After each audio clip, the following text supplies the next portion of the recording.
Fala galera ligada no Pautas e Táticas, estivemos aí a primeira fase do mata-mata da Copa do Mundo do Qatar 2022. Agora estamos em ato, 2 dias sem jogos, depois de vários dias seguidos aí que a gente estava acostumado a ter jogo de Copa do Mundo todo dia. Nossa seleção brasileira chegou nas quartas de final e a gente veio aqui para resumir não só a atuação do Brasil contra a Coreia do Sul, mas todos os jogos dessas oitavas de final. Vamos então 1 a 1, beleza? Primeiro, você sabe, né? Não pode deixar de dar o seu like e sua inscrição no canal se ainda não for inscrito, compartilhar o vídeo com os amigos e participar aqui dos debates nos comentários, beleza? Então vamos lá. No sábado, tivemos as classificações de Holanda e Argentina, confirmando seus favoritismos contra Estados Unidos e Austrália, respectivamente. Ambos os jogos foram parecidos, né? Os vencedores abriram 2 a 0, sofreram um gol próximo dos 10 minutos finais, os adversários chegaram a ensaiar uma reação, mas nem Holanda nem Argentina perderam o controle das partidas. A Holanda chegou inclusive a empatar, aliás, a ampliar o placar, né, com o terceiro gol de Dumfries, que fez grande partida. Ele já tinha participado dos gols do Depay e do Blind, inclusive os dois alas indo às redes no jogo, né, tanto o Dumfries quanto o Blind. Inclusive isso mostra, né, como é bom jogar com 3 zagueiros, né, como isso pode te proporcionar vantagens ofensivas. Além disso, na minha opinião, o Gakpo foi o melhor jogador da fase de grupos. Acho que eu não tive a oportunidade de falar isso. Até então ele estava sendo o melhor da Copa, mas um outro jogador aí teve uma atuação melhor do que ele, tá jogando mais bola do que ele nesse momento. A gente fala dele já já. Já a Argentina não chegou ao terceiro gol, mas contou com grande exibição do Lionel Messi, né, em seu 10º jogo como profissional, inclusive, com direito a gol e arrancadas, dribles que lembraram o auge da carreira do camisa 10. Ele deu um verdadeiro recital de bola nessa partida. A posição de meia central, como eu disse na análise da Argentina, cai como uma luva para ele. Além disso, vale ressaltar o fim da tentativa do Lionel Scaloni em implementar um jogo de posição, voltar para um jogo de mais aproximações em setores. Esse tipo de jogo credenciou a Argentina a chegar ao Qatar como uma das favoritas. Ele demorou a encontrar o substituto do Lo Celso, acabou também sacando o Paredes do time. Agora o meio-campo está bem preenchido, né, com Depay, McAllister e Enzo Fernandes. O Di Maria não atuou nessa partida contra a Austrália. Seu substituto foi o Papo Gomes, que inclusive jogou na estreia. E quem parece ter perdido a vaga foi o Lautaro Martínez no ataque. O Julián Álvares dá ainda mais presença de área, segura os zagueiros, para que o Messi tenha ainda mais liberdade de movimentação entre os setores do meio e do ataque. E agora vamos ter simplesmente Holanda e Argentina. Deve ser um jogo muito interessante de acompanhar e eu tenho até dificuldade de apontar um favorito nessa partida. No domingo teve show do apelão, né? A gente disse que tem um jogador que superou o Gakpo na condição de craque da Copa. Acho que o Gakpo ainda é a revelação, mas o melhor jogador também é o artilheiro Kylian Mbappé. Guardou a Polônia no bolso. Eu não canso de me impressionar com esse jogador. A força física, a velocidade, a precisão nas finalizações. O segundo gol dele, ele dá uma arrancada e finaliza na hora que ele quer. Nesse jogo ele fez o segundo e o terceiro gol. O primeiro foi do Giroud, que ultrapassou inclusive o Henry como o maior artilheiro da história da seleção francesa. O próprio Giroud é muito importante em um dos gols do Mbappé. Ele arrasta a marcação da zaga, cria um lado cego nas costas do lateral que foi induzido pela movimentação do Giroud para o lado da bola. Eu vi muita gente se impressionando com o espaço, né, o latifúndio que teve ali o Mbappé para receber a bola com liberdade, mas tem um pouquinho de tática, né, nesse gol, Giroud arrastando a marcação. Ah, mas não tem justificativa o espaço que o Mbappé teve. Cara, é muito difícil quando você tem um centroavante na área, um centroavante que arrasta a marcação, um cara com a presença de área do Giroud, e quando ele faz esse movimento é quase que instintivo o defensor ir atrás. Igualdade numérica sempre é pior para quem está defendendo. Então eu não culpo a defesa polonesa por ter feito esse movimento e deixado o Mbappé livre, né? Até porque ninguém tem olho atrás para enxergar o Mbappé chegando. E vale lembrar, né, o Mbappé é um cara muito rápido. De repente, nesse momento de indução, ele estava muito atrás, muito. E aí o marcador, nesse segundo de desatenção, não percebeu a chegada do Mbappé. E aí o Dembélé, quando a zaga vai correr atrás do Giroud, faz a inversão, o Mbappé recebe livre, olha pro gol, dava tempo até de avisar onde ele ia chutar, que o Szczęsny não ia pegar. E olha que o Szczęsny até então era o melhor goleiro da Copa do Mundo, na minha opinião. O Leva ainda teve 2 pênaltis, né, no último minuto nessa partida. O primeiro ele perdeu, o lance voltou, porque o Lloris se adiantou, teve invasão na área e tal. O segundo ele guardou. O placar final foi 3-1. Deve ter sido a despedida do Lewandowski nas Copas do Mundo. Merecia uma campanha melhor do que ele tem na seleção, né? Uma companhia melhor dizendo. E chega da pena, né? Do melhor centroavante do mundo, pelo menos pra mim, sendo tão pouco acionado, pegando tão pouco na bola em 90 minutos. O segundo jogo do domingo, eu me decepcionei, cara, com a falta de competitividade oferecida pela seleção do Senegal ao English Team. Por outro lado, muito notória a evolução, a maturidade e quão boas foram as trocas que o Gareth Southgate fez no time titular da Inglaterra. Mudanças importantes, né? O Trippier saiu para a entrada do Walker, reforça muito o lado direito da defesa, que é um lado que precisa ser reforçado, afinal o Mbappé vai cair muito por ali nos confrontos de quartas de final. O Mount saindo e dando lugar ao Henderson, excelente troca, porque o Mount joga melhor aberto, e na seleção ele estava atuando centralizado. Isso influenciava na movimentação do Kane, que estava caindo muito mais pelos lados do que fazendo aquela função, né, de 10 saindo da área, se tornando quase que um quarto homem do meio campo. E aí tanto o Henderson quanto o Bellingham passam a atuar uma linha à frente do Rice, que joga imediatamente na frente da zaga. Sai de cena um 4-2-3-1, entra em cena um 4-3-3, que pode virar um 4-3-1 com o Kane e 2 com os dois pontas, né? E essa saída do Kane da área dá mais suporte para os pontas. O Saka na direita, que inclusive marcou um dos gols, assim como o Kane, que marcou o primeiro dele na Copa, e o próprio Henderson, que também foi às redes, né? Além do outro ponta, que novamente foi o Foden, substituindo o Sterling, que estava com problemas familiares, talvez nem volte ao time titular, porque nessa partida, que nem foi o melhor jogo do Foden, o Foden meteu 2 assistências. Então assim, time da Inglaterra melhor a cada jogo. A partida França e Inglaterra promete muito. Na minha opinião, é uma partida realmente do tamanho de uma quartas de final de Copa do Mundo, assim como Holanda e Argentina. Ligeiro favoritismo para a França, mas olha, a Inglaterra é um time que eu não duvidava cair para Senegal e não duvido que seja campeão, tá? É muito imprevisível esse time inglês. Na segunda, descobrimos que nosso adversário na próxima fase será a Croácia. O time do Modric e companhia despachou o Japão nos pênaltis, num jogo pouco emocionante e que foi a cara da Croácia de 2018, né? Precisando de mais 30 minutos para decidir a sua classificação. O Japão, inclusive, abriu o placar num primeiro tempo em que foi melhor, mas sofreu um empate no início da etapa final. E a partir daí, praticamente, mais nada aconteceu no jogo. Chamou a atenção a falta de intensidade, principalmente do meio-campo. Tudo bem que tem jogadores, né, desse setor que não são exatamente jovens, mas são todos jogadores muito dinâmicos. Isso eu estou falando do meio-campo croata, né? Mostraram pouca movimentação.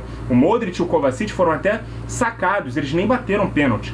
Ainda assim, deve-se ter cuidado com essa dupla, né? Além do excelente Brozovic, né, primeiro volante do time, a dupla de zaga também, né, o Guardiol, que está fazendo uma grande Copa do Mundo, o Lovren, que é experiente, o Perisic, outro jogador experiente, né, um pontinha rápido, habilidoso, ambidestro, são as principais armas do time croata. Então, assim, não é um time bobo, não vai ser carne assada como muita gente está achando por não ter a tradição de outras seleções europeias. Mais tarde naquele dia, o Brasil fez a sua melhor exibição na Copa do Mundo até aqui, 4-1 em ritmo de coletivo pronto para as quartas de final. Com 15 minutos já estava 2-0, gols do Vini Júnior e do Neymar. Richarlison e Paquetá fecharam o placar. Ainda na etapa inicial, o gol do Richarlison foi um show à parte de jogada coletiva, né? Inclusive envolvendo os dois zagueiros, o Marquinhos, Thiago Silva. No domínio da jogada, o Richarlison lembra aquele drible da Foca, né? Os mais antigos vão lembrar do Kerr, um jogador do Cruzeiro, dominando a bola, pô, tirando da marcação com domínio, tocando pro Marquinhos, atacando a área, Marquinhos dando pro Thiago Silva, Richarlison atacando espaço, recebendo na frente, cara, golaço, golaço. Um gol coletivo, inclusive.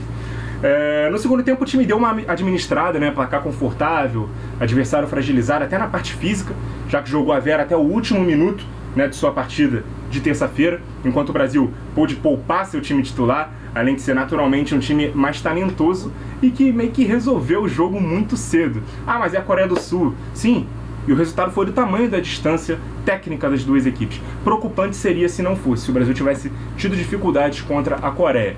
Vale destacar também que Danilo e Neymar estiveram de volta, Danilo fazendo a lateral esquerda, com a ausência do Alexandro e o corte do Alex Telles, Militão na direita fazendo a saída de 3, né, com os zagueiros, Rafinha bem, mas ainda há um incômodo, né, dá pra ver que ele tá incomodado por ainda não ter feito gols, Até o Everton entrou nesse jogo, né, nos 10 minutos finais, tornando o Brasil, inclusive, a primeira seleção a utilizar todo o seu plantel na Copa, mostrando também que o Tite está administrando bem esse elenco, né? E parece ser tudo muito combinado, tudo conversado previamente. Se o jogo já estiver mais ou menos decidido, vou botar o Everton no final, assim todo mundo joga. Enfim, acho que nada tá pegando jogadores de surpresa. Todo mundo tá sabendo essas decisões do técnico. Prognóstico para Brasil e Croácia. Acho que somos favoritos. Mas todo cuidado é pouco, né? Principalmente numas quartas de final de Copa do Mundo contra um europeu. 3 das últimas 4 eliminações foram neste cenário. Então, muita humildade para destacar o favoritismo do Brasil. Vai ser um jogo interessante contra a Croácia, mas tem que passar, né? Convenhamos, tem que passar. Terça foi o último dia das oitavas de final. Tivemos um não muito movimentado Marrocos 0, Espanha 0. Um jogo parecido com o que foi o empate entre Japão e Croácia, porém com Marrocos melhor, mais insinuante, dividindo a posse de bola com a Espanha, especialmente no primeiro tempo, apesar das melhores chances terem sido do time do Luiz Henrique no fim da etapa inicial. O jogo se arrastou até a prorrogação e os últimos 10 minutos dos 120 de bola rolando foram os melhores momentos da Espanha em todo o jogo. Decisão nos pênaltis e com o incrível placar de 3-0, Marrocos conseguiu a histórica classificação para as quartas de final, comprovando toda a minha desconfiança, né, do time espanhol, pré-copa, que quase queimou minha língua com aquela atuação mágica na estreia contra a Costa Rica, mas parece que o repertório foi todo gasto naquela goleada. O time não venceu mais a partida ali, foi pior que a Alemanha no segundo jogo, foi burocrático e perdeu para o Japão no terceiro, um jogo de testes, tudo bem, mas acabou caindo para a segunda posição do grupo, acabou sendo eliminada de maneira melancólica do torneio pela segunda Copa seguida nas oitavas de final. Marrocos, que sofreu apenas um gol até aqui na Copa, ontem nem de pênalti a bola entrou no gol dos caras. Inacreditável a campanha que faz o time africano, parabéns realmente para Marrocos, faz aí história nessa Copa do Mundo. Ainda sobre a Espanha, o Luiz Henrique pagando, né, pelas escolhas que fez na convocação, ao deixar de fora algumas figuras importantes, né, De Gea, Sérgio Ramos, Thiago Alcântara, Iago Aspas. Eu não tenho certeza se o Gerard Moreno tá machucado, mas é outro que ficou de fora da convocação também. Então era um time majoritariamente composto por garotos, né? Um zagueiro improvisado, né? um volante, né? O Rodri, tudo bem, estava jogando bem por ali, né? Poucas referências no setor ofensivo. Eu não assisti o jogo em casa, mas eu não sei quais eram as condições de Carvajal e Azpilicueta. E ele começa o jogo ontem com o Llorente na lateral direita, muito mal no jogo. Chegou a ser chamado para dançar ali no primeiro tempo numa jogada individual ali do jogador marroquino. Então, assim, muito preocupante, né? Muito preocupante não, né? Mas, tipo, a gente meio que já sabia. Quem acompanha aqui há mais tempo sabe da minha desconfiança desse time espanhol. E o adversário de Marrocos vai ser Portugal, que teve uma exibição de gala para encerrar as oitavas de final, 6-1 na Suíça, que optou por um time mais aberto do que contra o Brasil, né? Apenas 3 jogadores no meio campo, o Shaqiri ao lado do Embolo como os homens mais adiantados, sendo que ele não é um jogador de pressão na saída de bola, enquanto que contra nós os suíços jogaram com 5 no meio e abriram mão do Shaqiri, que é o principal jogador do time, né, no time titular. Mas temos que falar sobre essa atuação portuguesa, né? Se o Luiz Henrique pagou por suas escolhas na montagem do elenco espanhol, o Fernando Santos bancou a saída do Cristiano Ronaldo no 11 ideal e a entrada do Gonçalo Ramos.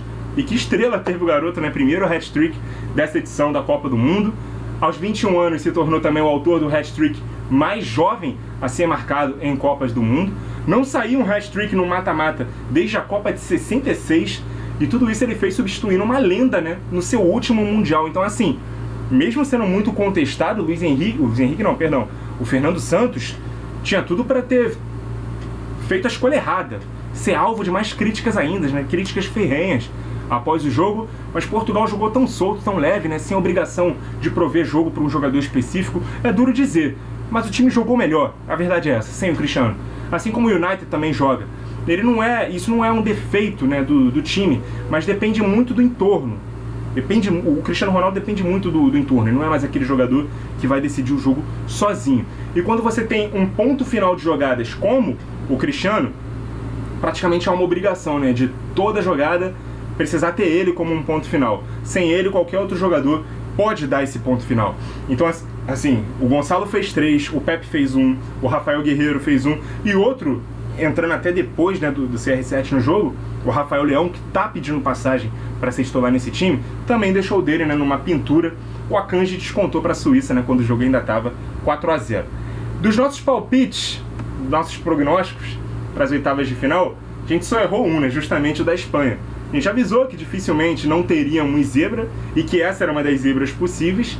Agora teremos quartas de final equilibradíssimas, né? Quem assistiu o vídeo em que eu faço a simulação de todo o caminho da Copa antes da Copa começar, viu que eu apostava no Brasil e Argentina numa semi e França e Portugal na outra. Embora muita coisa do que eu palpitei não tenha acontecido, essa previsão ainda pode rolar. Mas olho principalmente nesse surpreendente Marrocos e também em Holanda e Inglaterra, que tem totais condições aí de passar, né, por Argentina e França respectivamente. Ao Brasil, muita boa sorte, né, contra a Croácia. Esperamos passar por esse fantasma da terceira fase que tanto nos assombra e rumo ao Hexa, né? Rumo, pelo menos por enquanto, até as semifinais. Se vier a Holanda, a gente vinga 2010, a disputa de terceiro lugar de 2014. Se vier a Argentina, a gente vinga a Copa de 90, a Copa América do ano passado, e vai ser um grande clássico também se vier a acontecer. Vou falar baixinho. Quero que venha a Argentina, tá? Muito obrigado a você que acompanhou o vídeo até aqui. Continue ligado no Pautas e Táticas. E até a próxima.